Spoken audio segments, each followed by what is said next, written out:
Okay, let's do a little thought experiment. You want to go on a picnic with your friends, okay? Or not even with your friends. You want to go out into the countryside by yourself. You get on your bicycle, okay? You have a look at your phone, you look at the weather, just like check all your, forecasts and the rest of that. And you look at the what all the scientists are saying, that the air pressure is going to be right, the conditions are going to be great, it's going to be a lovely, warm, balmy, sunny day, nice and gentle, you don't need to bring a coat with you, it's going to be perfectly alright. Let's say you've already looked at a few like forums and the rest of that, and you've spoken with the experts themselves, and they've said, no, on this one particular day, all the conditions are going to be just right, it's not going to rain. Okay? You've got to, in about a week's time, you're going to meet up with these people and tell them how great they are because they were so accurate and so wonderful, and all their science and technology and all their computers and all their weather stations and satellites and the rest of that are all wonderful, okay? But you go for your cycle, right? You go for your walk into the countryside, whatever it is. You're only wearing, let's say, t-shirt and shorts and trainers and that's all. And hey presto, it pelts it down, and I mean soaks you to the skin. You're cold, you're wet, you're shivery, it's a terrible ride, you're covered in mud from the road, and oh my god, it's an appalling day. You get yourself back home, get yourself dried off, cleaned off, get all your clothes washed and dried and the rest of that. You clean off your bike because it was looking terrible, and you think, you're really, really, really upset. You go back onto your forums and all the chat rooms and all these wonderful weather experts you've been talking to, and you say, it rained. And they'll say, no, it didn't rain. You think, what? You've been out there. You're soaked, you're cold, you've gone through all this stuff. And all the experts out there saying, no, it didn't rain. I don't believe it, right? All of the science has pointed to the fact that it wasn't going to rain on that one particular day. I've looked at the historical records, there's no sign of it out there. And hey presto, there's you, who's gone through that terrible experience. What would that make you think? Would that make you trust the experts? No, you wouldn't. Maybe you then go on to another few forums, other few websites, and find people who talk about rain and it's caused by this, that and the other and all this stuff, right? And you start listening to them because it makes more sense to you because you've experienced something. But you go back to the first lot of experts and they're all like, no, it didn't rain then. But you were there and you experienced it. So who are you going to listen to more? Okay? What we've got here is a situation where we're in a world where people don't trust the experts as much as they used to.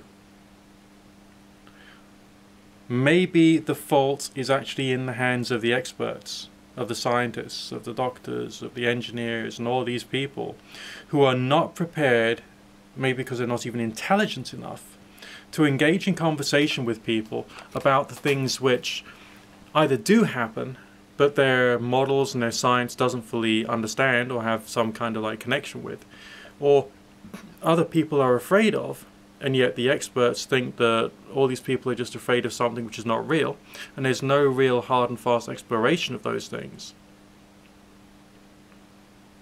Okay, remember that example I gave.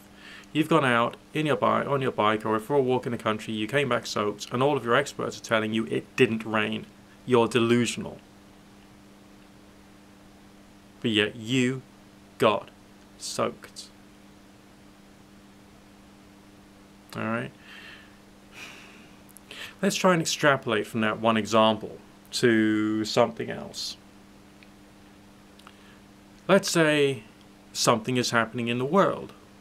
Your wages are being affected, you lose your job. Let's say your investments and savings aren't as good as they could have been because of something, you don't quite know what. You go to the experts, they say everything's fine, the politicians, all the rest of that, they say, we're heading towards a time of prosperity. You're looking at your bank balance, you're saying, no, I'm not seeing that. So you then end up looking at all the other weird websites of all the weird people who say it's caused by, I don't know, the Illuminati or the Jewish conspiracy and all the rest of that, which isn't true. But what they've done is they've taken your situation and they've skewed it to fit their narrative. Okay? And all this is because the actual experts themselves, the actual politicians, all the political scientists and economists, think it's a waste of time to stop populist politics through having good quality explanations of all the weird stuff in the world and actually making it, publicly broadcasted on all the really, really cool TV channels that everyone watches out there. So, this progression that we've got towards, let's call it, for want of a better word, evil, is really the fault of the experts and the fault of the politicians to not having attacked these ideas, these bad ideas with a lot of good science and making it to appeal to the popular audience in the right way.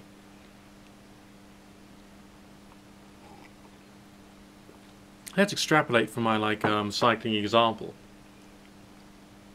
to anything, supernatural experiences, matters of irregularities with health.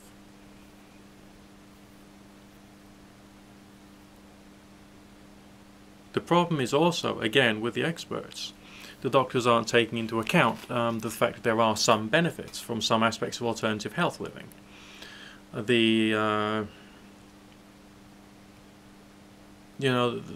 scientists aren't necessarily looking at consciousness phenomena in a more broad-minded way. Instead, we've got those aggressively skeptical people who aren't really skeptical. They're just trying to create a world based upon their own worldview. And then you've got individuals who take the supernatural experience stuff and then skew it towards their own personal needs, hence ending up with things like Scientology and that kind of weird stuff.